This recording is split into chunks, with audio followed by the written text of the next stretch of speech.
ऐतिहासिक स्रोत कहते हैं कि जयपुर के जयगढ़ किले में एक खजाना छिपाकर रखा गया था, लेकिन 1976 में भारत सरकार ने दावा किया कि वहां उसे कुछ नहीं मिला।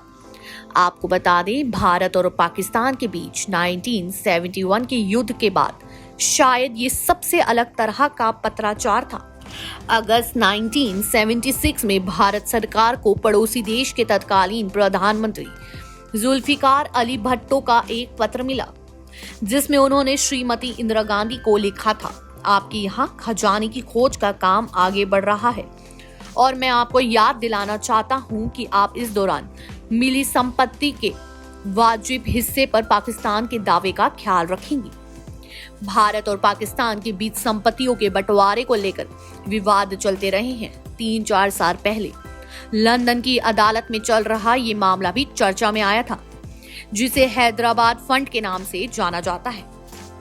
आजादी के पहले हैदराबाद के निजाम की करोड़ों रुपए की रकम ब्रिटेन के एक बैंक में जमा थी और आज इसके स्वामित्व को लेकर भारत, पाकिस्तान और नवाब के वंशजों के बीच लंदन में मुकदमा चल रहा है।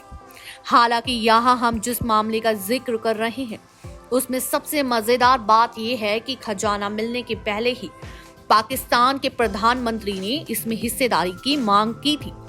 आपको बता दें, ये घटना जयपुर राजघराने से संबंधित है और खजाने की खोज का अभियान जयपुर के नजदीक बने जयगढ़ किले में चलाया गया था। ये किला राजा जय सिंह ने 1726 में बनवाया था।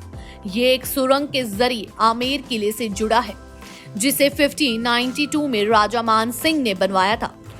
मान सिंह अकबर के दरबार में सेनापति थी और अकबर की पहली राजदूत पत्नी हरकाबाई के भतीजे भी थे। ऐसा माना जाता है कि हरकाबाई को ही जोधाबाई के नाम से भी जाना जाता था।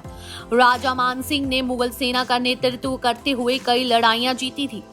कहा जाता है कि ऐसी ही एक लड़ाई के लिए अफगानिस्तान भी गए थे। वहां उन्होंने विद्रोह तो कुचला ही, टनों सोना चांदी लूट कर अपने साथ भी लाए।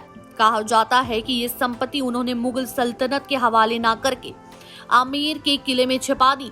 आमेर जयगढ़ किले में लंबे अरसे से ये कयास लगाए जाते रहे हैं कि यहाँ तहखानों में मानसिंह का गुप्त खजाना है।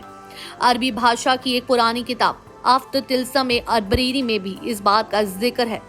किले में अकूत सोना चांदी छिपा हुआ है। जयगढ़ के किले के नीचे पानी की 7 विशालकाय टंकियां बनी हैं। माना जाता है कि खजाना इन्हीं में था। वहीं आपको बता दें कि भारत में भी ये बात फैल गई। कहा जाता है कि ये कार्रवाई किले में कथित रूप से छिपाए गए खजाने की तलाश में की गई थी। आयकर विभाग के साथ साथ इस कार्रवाई में पुलिस के दस्ते भी शामिल थे। बाद में सेना की एक टुकड़ी भी इस काम में लगाई गई। उस वक्त 3 महीने तक जयगढ़ किले में खजाने की खोज का काम चला रहा। जब ये जांच खत्म हुई तो सरकार ने आधिकारिक रूप से कहा कि किले में कोई खजाना नहीं है।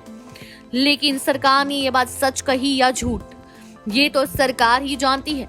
लेकिन कहानियों की माने तो जयगढ़ किले में मानसिंह का गुप्त खजाना था। ऐसी ही खबरों से जुड़े रहने के लिए देखते रहें नेक्स्ट 9 न्यूज और मैं हूं आपके साथ सादिका कौर।